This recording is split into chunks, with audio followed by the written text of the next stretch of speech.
और मैं हूं आपके साथ ज्योति कनौजिया। आइए नजर डालते हैं आज की खबरों की ओर। चुनाव आयोग की ओर से 24 घंटे के प्रचार प्रसार पर रोक लगाने के बाद पश्चिम बंगाल की मुख्यमंत्री ममता बनर्जी धरने पर बैठ गई हैं।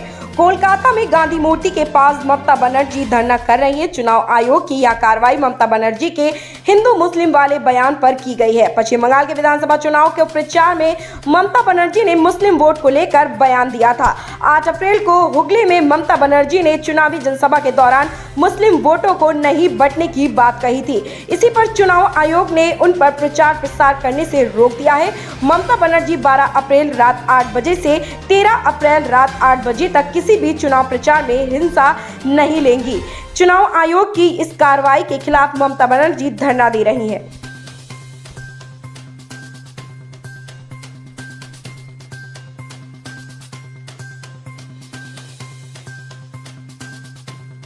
देश में बेकाबू हुई कोरोना वायरस की दूसरी लहर का कहर जारी है। तमाम पाबंदियों के बावजूद महाराष्ट्र, गुजरात, मध्य प्रदेश और दिल्ली समेत कई राज्यों में हालत बेहद भयावह हो गए हैं। देश में सक्रिय मामलों का ग्राफ तेजी से बढ़कर 12,64,000 के पार पहुंच गया। वहीं दूसरी ओर कई राज्यों में अस्पतालों में बेड, ऑक्सीजन और रेमडेसिविर की भारी किल्लत हो गई है। DCGI ने मंगलवार से देश में एक रूसी वैक्सीन स्पुतनिक V के इमरजेंसी इस्तेमाल को मंजूरी दे दी है। पंचायत चुनाव के लिए प्रशासन की तैयारियों की परीक्षा मंगलवार को होगी। मेरठ जिले के 12 ब्लॉक और कलेक्ट्रेट में नामांकन प्रक्रिया सुबह 8 बजे से शुरू हो जाएगी। शाम 5 बजे तक चलने वाली प्रक्रिया में जिला पंचायत सदस्य पद के लिए कलेक्ट्रेट में 4 जगह नामांकन पत्र दाखिल होंगे, जबकि ग्राम प्रधान, ग्राम पंचायत सदस्य, BDC सदस्य के लिए ब्लॉक स्तर पर नामांकन किए जाएंगे। सभी ब्लॉकों में टेंट लगाकर तैयारियों को सोमवार को अंतिम रूप दिया गया है।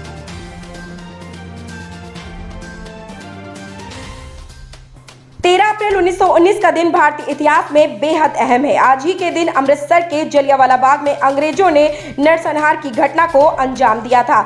इस हत्याकांड को आज 102 साल हो गए हैं। ब्रिटिश सरकार ने इस नरसंहार के 100 साल बाद गहरा अफसोस व्यक्त किया था, मगर इस क्रूर घटना के जख्म इतने गहरे हैं कि जलियांवाला बाग की प्राचीर में आज भी मौजूद है।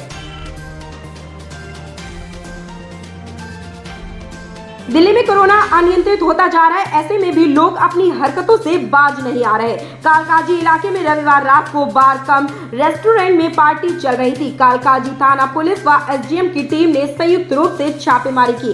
पार्टी में काफी संख्या में लोग मौजूद थे। पार्टी में नाइट कर्फ्यू और सामाजिक दूरी का न तो पालन हो रहा था और न ही किसी ने मास्क पहना हुआ था।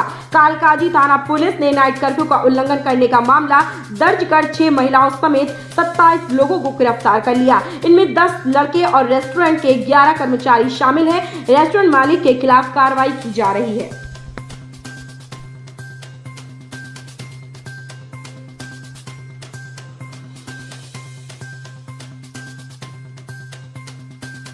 चैत्र नवरात्र के लिए धर्मनगरी मां वैष्णो के भक्तों के स्वागत के लिए तैयार है। हर साल की तरह इस बार भी मां वैष्णो देवी के दरबार प्राकृतिक गुफा सहित यात्रा मार्ग को विदेशी फूलों से विशेष रूप से सजाया गया। पूरा यात्रा मार्ग फूलों की खुशबू से सुगंधित हो उठा है।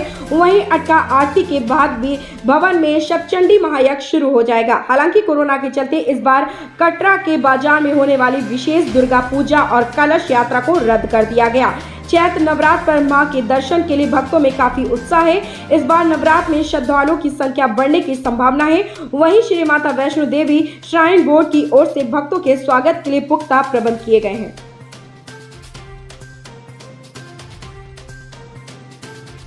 मुख्यमंत्री योगी आदित्यनाथ ने अपने सरकारी आवास से मंत्रिमंडल के सदस्यों के साथ वर्चुअल संवाद किया। उन्होंने कहा कि कोरोना संक्रमण से खुद को बचाते हुए मंत्री जनता को इससे बचाने के लिए जुटे हैं। मंत्री अपने प्रभार वाले जिलों व विधानसभा क्षेत्रों में कोरोना को नियंत्रित करने की कार्य योजना बनाते हुए जहां तक संभव हो विभागीय कार्य और उसकी समीक्षा वर्चुअल माध्यम से करें। कैट इलाके के NCC मेस के पास सुनसान स्थान पर सोमवार देर रात करीब 9 बजे एक कार खड़ी मिली। आर्मी की पेट्रोलिंग टीम ने उसे देखा और नजदीक से छानबीन की। कार के अंदर संजय निगम 50 वर्षीय और आशा अग्रवाल 35 का शव पड़ा मिला था। दोनों को गोली लगी थी। युवती को सीने में गोली लगी थी, वहीं संजय को माथे के बीच में। पुलिस के मुताबिक प्रेम प्रसंग का मामला लग रहा है। युवती की हत्या के बाद संजय ने खुदकुशी की है। फॉरेंसिक टीम ने साक्ष्य जुटाए हैं, अधिकारी छानबीन कर रहे हैं।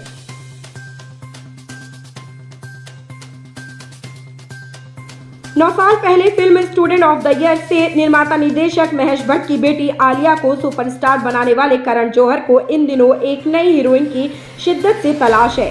कहने को तो वह फिल्म बुलबुल की हीरोइन तृप्ति डिमरी और अभिनेता संजय कपूर की बेटी शनाया को अपनी कंपनी धर्मा एंटरटेनमेंट के लिए शाइन कर चुके हैं, लेकिन उनके कैंप में साउथ की एक सुपरस्टार की लेटेस्ट एंट्री होने से उनके कैंप की बाकी हीरोइनों के होश उड़ गए हैं।